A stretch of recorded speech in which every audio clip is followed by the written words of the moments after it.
Here we have your basic everyday side terminal battery. When working on vehicles and things like that, safety is a real important consideration. And when you're working on anything with a battery, it's even more important. That means two things. If the battery is still in the vehicle and connected, always wear eye protection.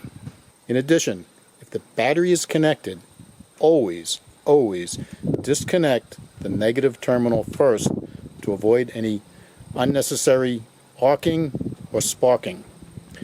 And when you reinstall the battery, connect the negative terminal last. This is because all modern vehicles use a negative ground system, and negative to negative will not create a spark, but positive to negative can and will. When you look at these side terminals that are pretty much flush to the battery case and have a female thread, you wonder, how the heck am I ever going to make a connection to them? And how can I possibly get this battery charged? The solution is simple. This Tech Team's number 808 lead side terminal charging post set.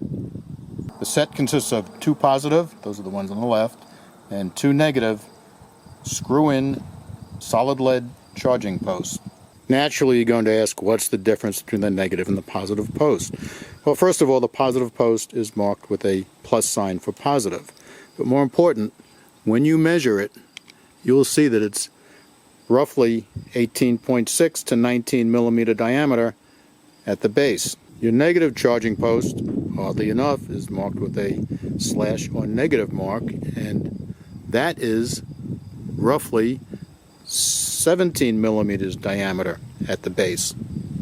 The reason is that it's expected that the positive side is going to carry a heavier current load than the negative side, so therefore it needs to be more robust. Both the negative and the positive terminals have a 3/8 by 16 pitch thread.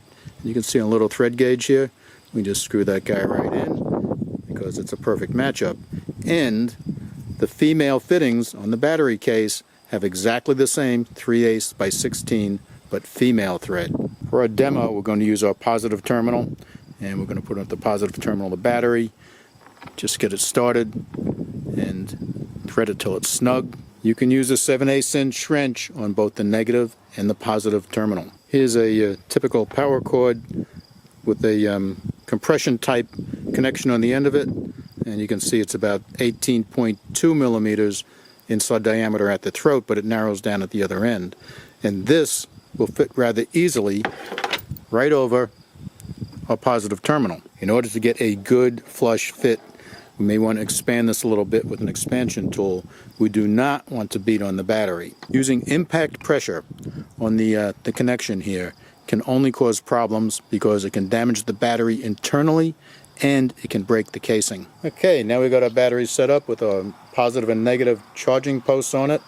It's simply a matter of putting it back into our vehicle and making the necessary connections with our cables. And don't forget, do the negative last.